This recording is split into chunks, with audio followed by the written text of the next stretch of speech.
next to you. Swabbies can sleep anywhere. But you can't sleep because you're keyed up. You're going home. Home to Culver Springs. You've been out there 14 months and you're tired. Dog tired. You're tired from flying 52 long, tough combat missions in a P-38. But you feel good about one thing. You're going home. And when you land, she'll be waiting for you at the airport. Catherine. She'll be there. And when you feel her in your arms, those 14 months will melt away like a ground haze in the morning sun. Packard A. Cummings, 1st Lieutenant Army Air Forces, dog tag number 0451859. You're headed for home, and Catherine will be waiting.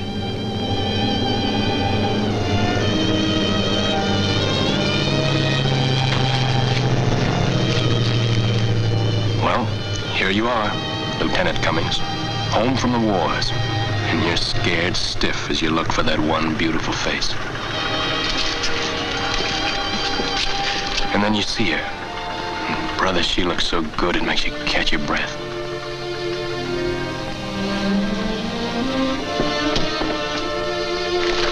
Packy! Hello, brother. Oh, how wonderful to see you. Hello, Aunt May. Hello, darling. How you look? And how are you? Susie? Hello, Packy. Mike? Oh, Patty. 14 months you've waited for this moment. And it's just as good as you dreamed it would be. Packy.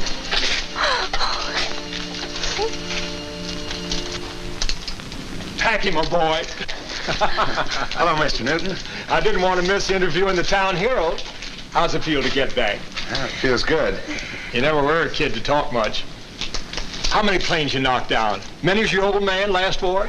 Well, I got 1-0, Mr. Newton. Oh, but you said you... Oh, you talk too much. What about the Jap pilots, huh? George, you can get your story in the morning. He's tired. We're all going up to the house. I have some nice coffee and sandwiches ready.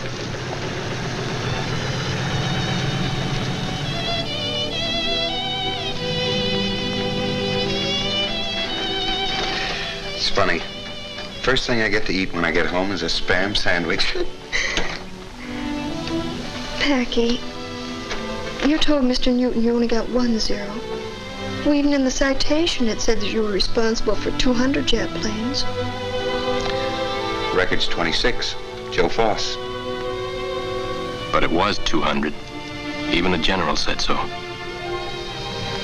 Packy, what was it like out there? Oh, it wasn't too bad. No, you don't feel like talking about it. Not now. But as you sit there with Catherine, it all flashes through your brain, fast and clear. I, Reynolds, citizen of the United States, citizen of the United States, do hereby acknowledge do hereby acknowledge to have voluntarily enlisted to have voluntarily enlisted this date, December 8th, 1941, this date, December 8th, 1941, in the Army of the United States, in the Army of the United States, for the duration of the war plus 6 months. for the duration of the war plus 6 months.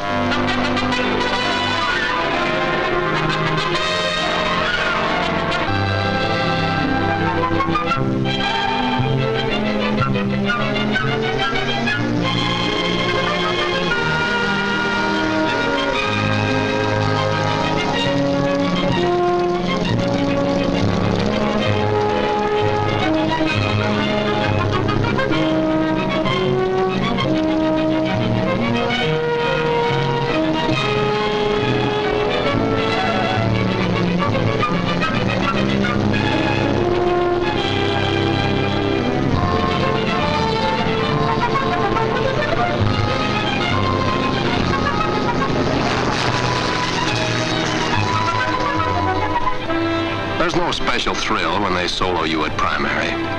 You've got nothing to worry about. Flying's in your blood. And when you're in an airplane, you're home. Is that your kid up there soloing?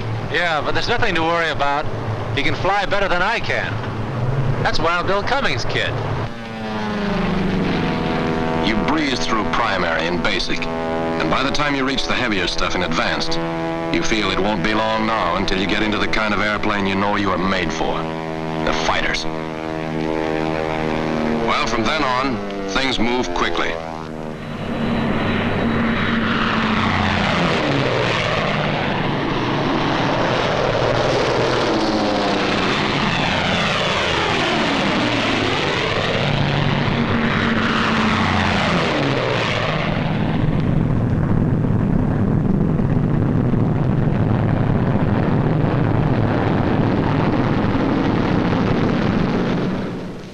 Then you get your assignment.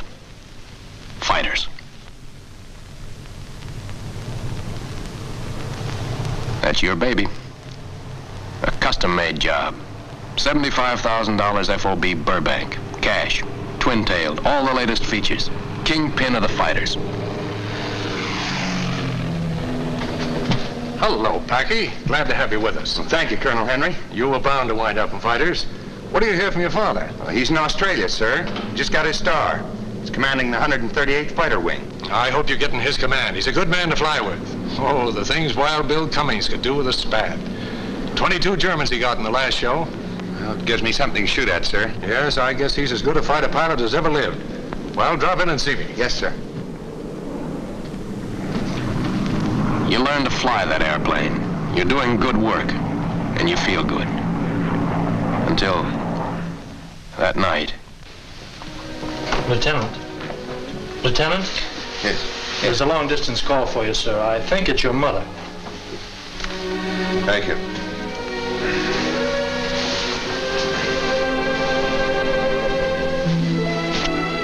Oh, hello, Ma. All right, let's have it.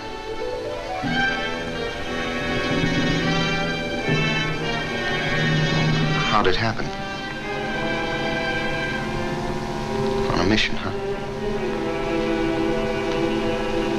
Keep your chin up, Ma. I'll get a pass and try to get the first plane out in the morning. I should be there by tomorrow afternoon. Keep your chin up, Ma.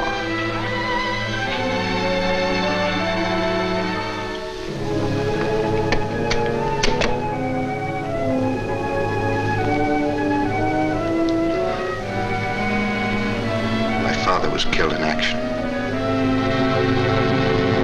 Japs.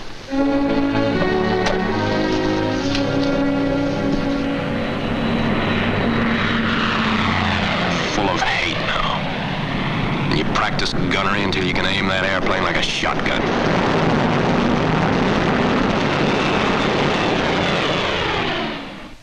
Then the CO calls you, and you know this is it. Sit down, Packy. Well, they tell me you're good. You're #1 in your class. Ready to ship. What theater, sir? Well, you're not going to a theater. You're being assigned to a reconnaissance training unit. You're going in an F-5 outfit. F-5? Oh, but Colonel... Well, as you know, it's a stripped-down P-38. It's an awfully good airplane, due close to 450, straight and level. I know that, sir, but no guns. That's right, no guns. It's an airplane to do one job, to fly a camera.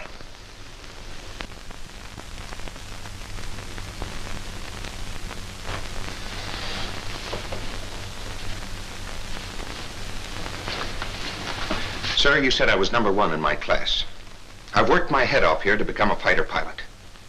I want to kill Japs. That's what Dad would want me to do. Why pick me to fly a camera? Because you're the best fighter pilot here, and it takes the best to fly reconnaissance. Look here, Packy. I'm all for good fighters myself. But reconnaissance is important. And I know one thing. If Wild Bill Cummings was sitting right here at this desk, he'd tell you to do the job they give you to do. Now, be a good soldier. Good luck, Lieutenant. Thank you, sir.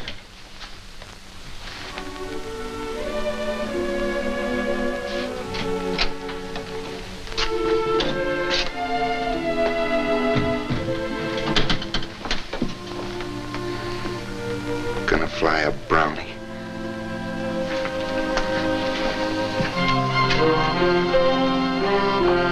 Introducing you to the K-17 and K-18 aerial cameras. This K-18 can take pictures from 30,000 feet that'll pick out the eggs in a robin's nest. And they're the only excuse for ever taking an F-5 into the air. Yeah, think how many Japs you can kill with them. They pour it on at reconnaissance training. Navigation, tests in the high-altitude chamber, the link trainer, radio, the Allison engine, photography, and one high-altitude mission after another. You have to fly high because you have no guns, and altitude and speed are your only protection. You're not happy. It's a chauffeur's job. You don't want to photograph Japs. You want to pour lead into them. But you do your job and beef as little as possible, even though you're sick at not being in fighters. And then one day, 3 months later, you look down and you're flying over the Owen Stanley Range in New Guinea, on the other side of the world. It's your first mission, and you're going a long way from your base. You're headed for Kawea. Your job is to photograph a big airdrome the Japs are building there. According to the intelligence officer who briefed you, this is a very important haul. Now, we're keeping an eye on the Kawea airdrome, because one of these days, when it's finished, the Nips are going to start piling airplanes up there for a big push south.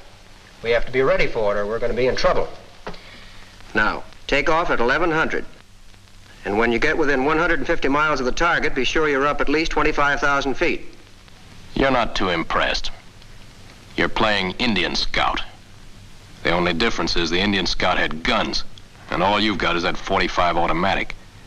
That's for snakes in case you're forced down over the jungle. You're all alone behind the enemy lines. You're your own pilot, navigator, radio man, and photographer. And that sky is about the loneliest place in the world. Then you're near the target. The squints are putting up the ack-ack intense and accurate. It's your first time under fire, and suddenly you realize something. It's a surprise. Those guys are trying to kill you, but you're too high and going too fast. You reach your spot, and you reach up and push the button. When you press that button, you start a camera going, and the Kawea airdrome is beneath you. You don't see an airplane, and it beats you why they should want pictures of tractors and men with picks. Some job for a guy that wanted to kill Japs. So you start for home. You make it back to Port Moresby, your base, without incident, as they say in the communiques.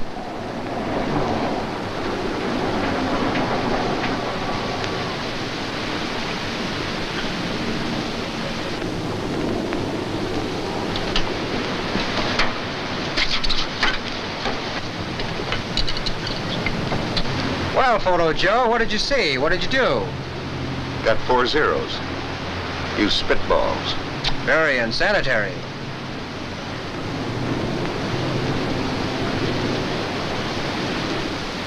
They unload your cameras, rush the negative to the portable lab, develop it, and make prints. You're doing this because you understand the conscientious recon pilot always follows his pictures through to see how they turn out. Very pretty. I'll take 2 dull and 2 glossy. You're now a full-fledged Photo Joe, and the name gripes you.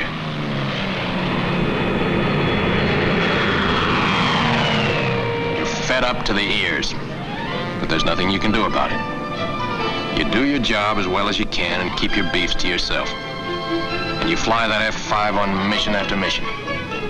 You fly the milk run to Kawea. You photograph jungles and beaches. But a tree's a tree and a strip of sand is a beach. And from 5 miles up, they all look alike. The war seems far away. You realize that men are fighting and dying in those pictures you get. But it seems as remote to you as if you read about it in the newspaper. More months pass. Today, you're headed back for the Kawea airdrome. You've photographed it so many times, you know it like the palm of your hand. But you've never seen an airplane there. As far as you're concerned, the Kawea run is still a waste of time. You're knocking it off at 350 miles an hour at 28,000 feet, and you're getting close to Kawea.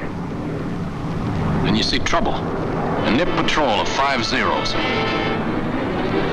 You drop your belly tanks. They don't want you to photograph that airdrome. Why?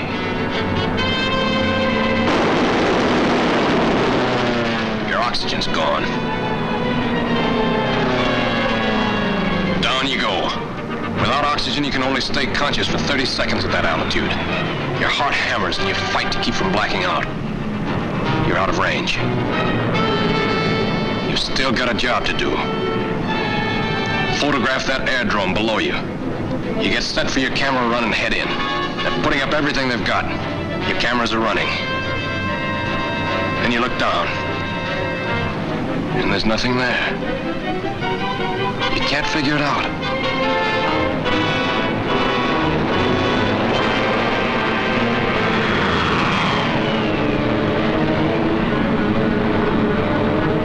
Get in those clouds.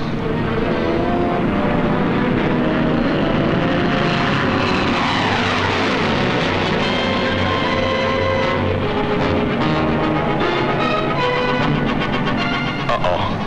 Mr. Squinty.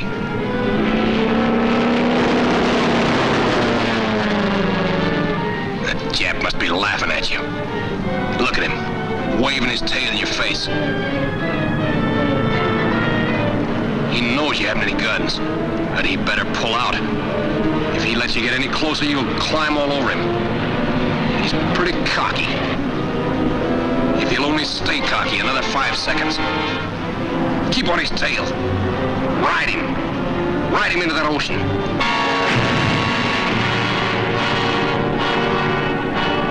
And you're the first reconnaissance pilot in history to down an enemy fighter without guns. As you head for home, you feel swell. Your old man would be proud of you.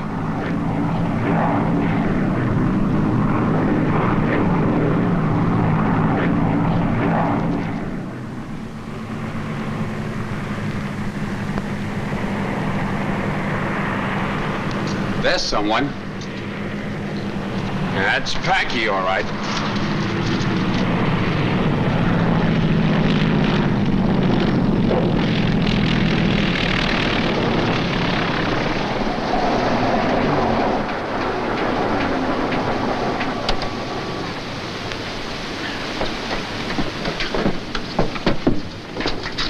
Better send for the meat wagon. He's been hit. Never mind, it doesn't amount to much. Nice going, Packy. Attaboy, good work, Lieutenant.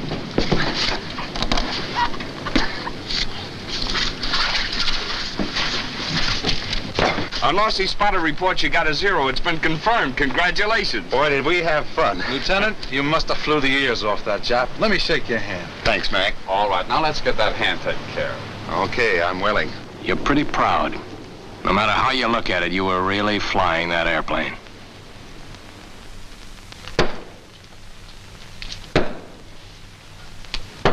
Well, you gotta do better than that, Pete. Wait a minute. That calls for a toast. Here's to the F-5, the rabbit of the blue New Guinea skies, except when it's flown by Packard Cummings, when it becomes a killer. That's what he could have done with a shotgun. Okay. Any of you guys want to... Hey! I've just come from the bomber command. Every bomber on the island's pulling out. Must be a terrific mission. Well, where are they going? Kawea. Listen. Let's go. Come on.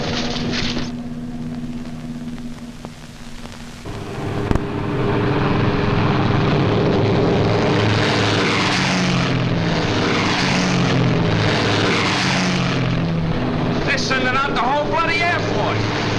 Are you going to Kawea? Well, what about it? I didn't see anything. Unless the Japs are going to fight with bulldozers. Yeah. Any way you look at it, this has been a big day for you. And it's going to get a lot bigger.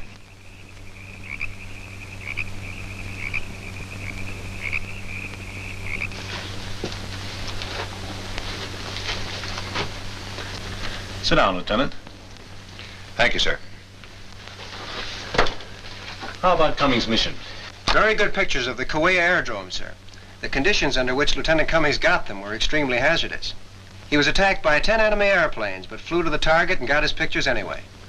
Good. Very commendable, Cummings. You acted in the best tradition of reconnaissance. It's good stuff. I'm going to recommend very strongly that you be cited. Well, thank you, sir. And how about the 0 the lieutenant got? Was it confirmed? Yes, sir, it was. Attacked by this enemy plane, Lieutenant Cummings, through superior combat flying, forced him into the sea. Well, for that, Lieutenant, you'll be grounded and confined to quarters. You think you've gone nuts. You can't be hearing right. What did you say, sir? That's right, grounded and confined to quarters. But why? I'll show you. Pull up your chair. Here are the pictures you took at Kawea Aerodrome. You couldn't see anything, but your camera did. This is the picture before and after. See these camouflaged airplanes? There and there. Very clever disbursement. There are 200 airplanes at Kawea, or were, and all our bombers and fighters have gone after them. You used your head when you figured there was something up when that Jap patrol came after you. And you risked your life going over the target at a dangerously low altitude to get your pictures. And then you had to spoil it. Cummings, how could you dare risk not getting those pictures back by going into that wild circus act with that fighter? Do you realize those 200 planes in a surprise attack could have wiped out our air installation in this area? That might have changed the whole course of the war.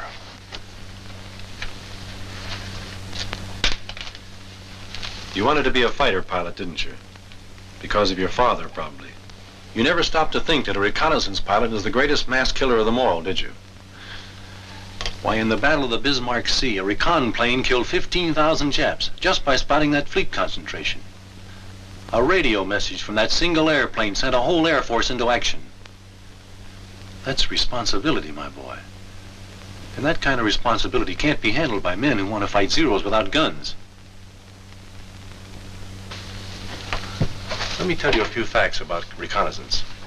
It supplies 90% of our air intelligence today. In the Battle of Tunisia, it saved thousands of lives. Montgomery and Eisenhower both stopped the war for 2 days because they wouldn't move without pictures. The fate of every soldier in this war is determined every day by the pictures you men bring in. Think about that the next time you want to horse around playing the big ace, will you? That's all.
First Lieutenant Joseph Kilgore, Air Medal.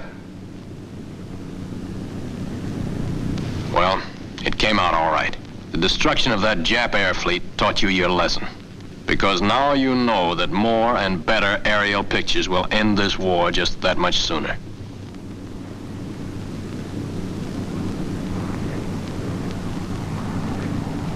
First Lieutenant Packard A. Cummings, Distinguished Service Cross.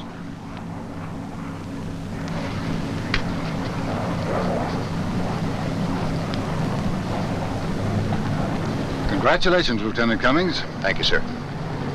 You can say, and rightly so, that you were responsible for the destruction of 200 enemy aircraft.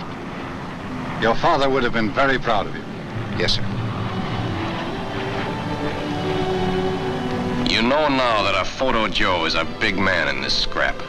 You've been on 52 missions. Now they're gonna send you home to instruct. Think of the yarns you can spill to your kids.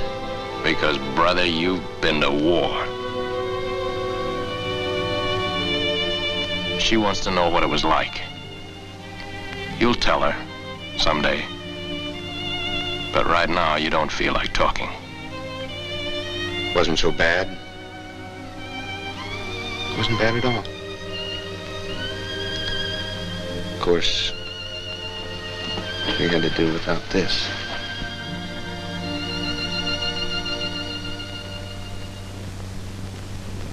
The film you've just seen is fiction, of course. That is, the part about my being a general's son and all that. But the adventures I went through are real. And these are the two men who actually did the things on which the film was based. This is Major Alex Gary, the most decorated recon pilot in our Air Forces. He's the one who's blamed for forcing the Jap Zero into the water. And this is Major Arthur L. Post, who, among other things, spent 100 days in the jungles of New Britain before finally returning to his base. That's the DSC. They're home on leave, and when that's over, they'll return to the South Pacific. Is there anything you'd like to say, gentlemen? I'm not good at this. I get nervous. Major Post? We'd rather be in the South Pacific. Not as many automobiles or reckless drivers.